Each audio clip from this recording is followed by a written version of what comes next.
Hi guys! Good morning and happy Sunday everyone. So, for today's video is kakain na naman tayo. So, mumukbang na po tayo guys. So, ayan, meron akong inihandang papaya. Kasi kakain po tayo ngayon ng papaya. So, ito yung gusto kong klase ng papaya. Medyo crunchy, kusinog, tapos medyo na ipagkahilaw. So, kumbaga siya, kabangaan siya, kung tawagin siya, or malutong siya kung kakainin mo, tapos mas masarap. Pasensya na kayo guys, marami kasing mamang na nandito sa mesa namin. So ayan, kain po tayo. So, ayan. Ito maliit lang siya na papaya guys, pero hinog na siya. So ayan, bago ko lang kinuha doon sa likod bahay, tsaka parang gusto ko talaga kumain ng papaya, so wala akong kasama. So ayan, nag-video ako para may kasama ako. So ayan, join with me now, and sana samahan niyo ako kumain ng papaya. So habang kumakain ako, maghahabol ako ng mga Tapos yung sasawan ko is patis.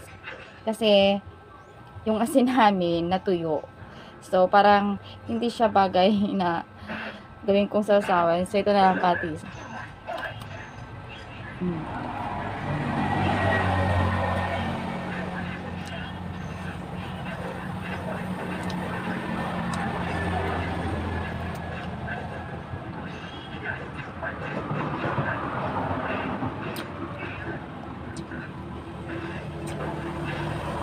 Pasensya na kayo sa aking background guys. Andito ako sa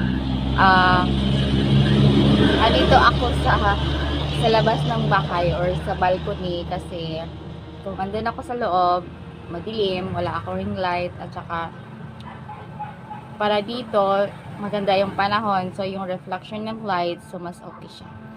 Okay yung impact niya sa akin. So ayan. So pagpasensyahan niyo na ako, medyo maingay kasi nasa highway talaga kami, pero lalabang mga sakyan dyan.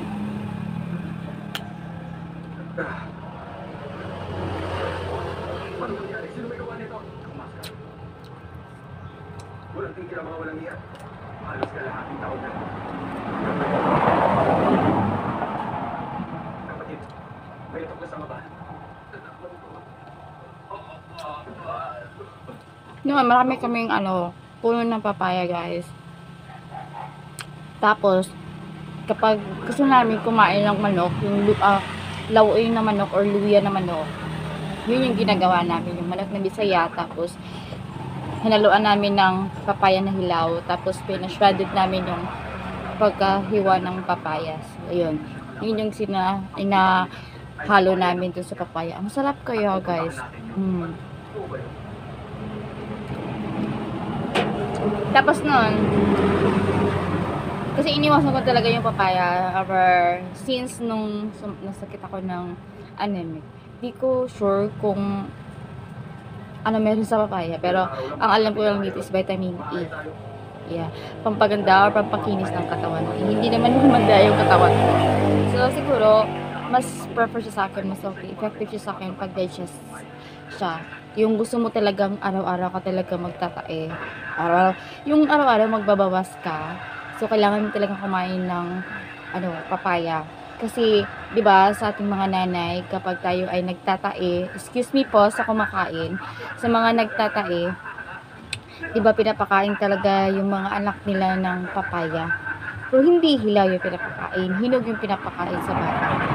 Para yung kanilang dumi is parang alam niyo na, hindi ko na talaga siya i-mention, pero I know, alam niyo na po yan mga mi. So ayan, parang marami akong kwento sa papaya, char. Marami akong kwento. At saka yung dahon ng papaya, ginagawa po namin yung pampunas ng dito noon. Pero ngayon, hindi na. Ginagawa namin siya dito. Pero sayang hindi na. Tapos kung napansin niyo mga mi, di ba meron po kayong makikitang puno ng papaya na kulay violet, or yung yung stem niya is kulay violet sa may dahon banda. Alam niyo mi, wag niyo po siyang putulin. Yes po, wag niyo po siyang putulin kasi rare po ang ganung uri ng papaya. Yes, meron po siyang bunga, pero madalang lang. Pero, ang pinaka-ano niyan, importante is, yung stem niya, or yung dahon niya, or, depende, basta meron siya sa stem, di ba, pag baliin mo siya, meron siyang medyo, meron siyang, ano yung tawag doon, yung puti, yun, ihahalo mo yan doon sa kanyang juice, sa may sakit na dengue. Yes, effective yun mga ate, mga mi, effective yun.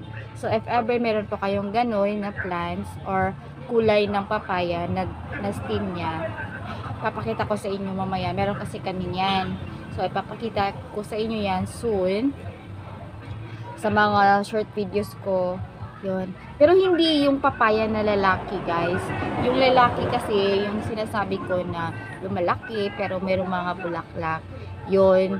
Hindi po yun namumunga. So, lalaki po yun. So, yan po, liliputol eh. Pero kung sinabi ko sa inyo na may violet, huwag. Kasi, malaking tulong po yan, lalo na po sa mayroong sakit na dengue. Kasi yan po yung hinahala. Aside sa tawa-tawa, sa mga herbs, kasi meron po kami mga herbs, mga manyana, mga ganun, na kailangan natin inumin para po tayo ay maging okay kapag tayo po ay nagkaroon ng dengue.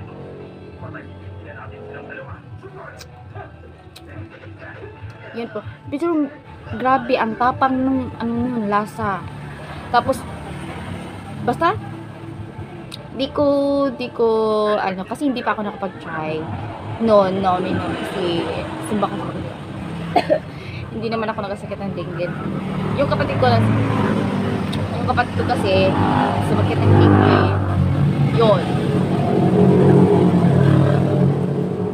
Yun yung pinakain sa kanya. Ay, yung pinainom sa kanya.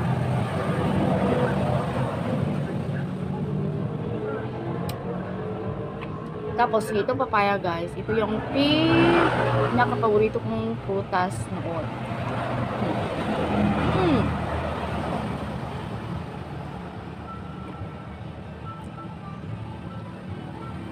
Noon, kahit hindi siya hinog, yung hilaw, yung wala pa talagang histo, guys, yung wala pang buto, kinakain ko talaga yan, yung bata ko. Yung bata ko. Pero nung kalakihan ko, lalo na yung bunso namin yung pumanaw, bagong pumanaw. Paborito talaga namin kumain ng papaya, guys. Yes. Paborito talaga namin kumain ng papaya. Kahit fake naman yung ano namin ngipin eh. O, fake yung ngipin ko sa babaw. Pero, grabe.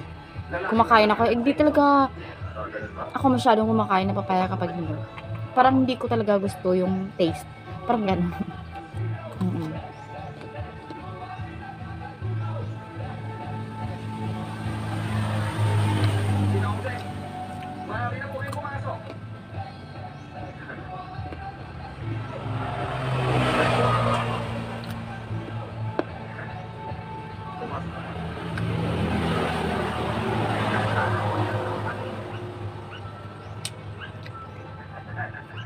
Hanggang sa muli. Maraming salamat. Paalam. Punta po pa siya. Habipado rin. Nandito ako malagi. Anong puno?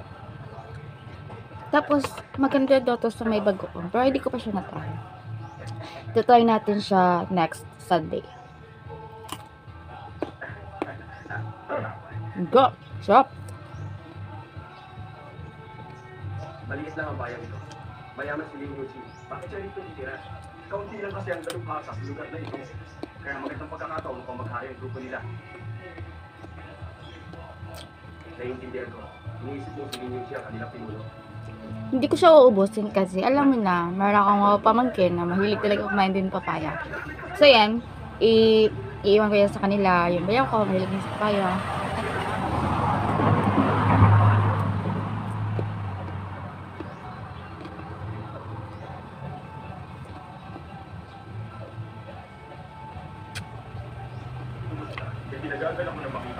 At andito ka pa sa aking vlog. Wow! Thank you so much sa iyong walang sawang suporta kasi until this time, andito ka pa din sa aking vlog. So, nakikipagkwentuhan ka pa din sa akin and I'm so grateful kasi andito ka. So, thank you so much and maybe God bless you all. And sana, magkikita pa rin tayo sa next vlog ko or kung saan-saan man tayo sa social media papunta. So, huwag niyo kalimutan mag-comment sa comment section para po kayo ay mabigay ko po ng sukli or mabisita ko po yung mga channel. And of course, masya-shoutout ko rin kayo. Thanks and God bless you everyone. So, sana magiging okay na talaga yung panahon namin dito so far kasi nga mga iba't ibang lugar dito sa Mindanao is nagkakaroon talaga ng baha. So, as usual, kahapon pa nagsimulang uminit dito sa amin, dito sa Mindanao. So, we're happy. Pero, sana, tuloy-tuloy na to para naman lahat ng farmers ay magiging masaya. And, lahat ng mga walang panty, lahat ng mga walang panty, guys, magkakaroon na hindi nabibili ng bago. Oo, lalo na ako, kailangan ko talagang bumili ng panty kasi alam nyo na. Mali lang yung yung supply ng panties ko, guys. Pero, well, I'm so happy kasi uminit kahapon. So, binila namin yung bagong nilabhan. So, ngayon, meron namin kaming ibibilad kasi kakalaba lang ni Mama. So, ayan.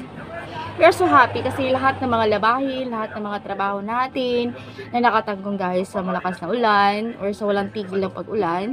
So, nagagawa na natin. So, yun, nakakapaglunis tayo sa ating labas ng bahay, sa loob ng bahay. Hindi na tayo tinataman kasi maganda yung panahon. So, yun, tuloy-tuloy na ang ating trabaho. Tuloy-tuloy na din yung ating gala. Well, coming na pala yung love month. Oh yeah, love month na pala ngayon, no? So, yan. I'm so happy for you. Kung sino man yung ka-date mo this coming February 14, enjoy your day. And sana magtuloy-tuloy na po din kayo sa inyong love life. And sana magiging happy kayo. So, spread the love. And, yun. Gaya lang ng dito sa YT, spread the love. Kasi, kung wala namang love sa ating isa't isa, hindi naman tayo magsusuportaan dito, diba? So, yun lang. Thank you for watching. So, tuloy pa rin ang kakain. Kakain pa rin ako.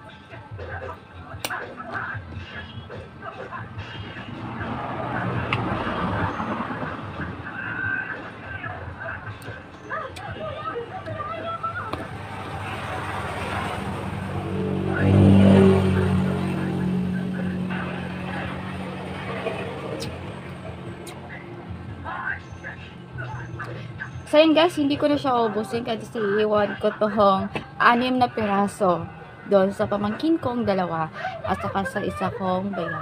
So yeah, thank you for watching. Don't forget to like, share, and subscribe to my YouTube channel. Bye bye, see you on my next vlog.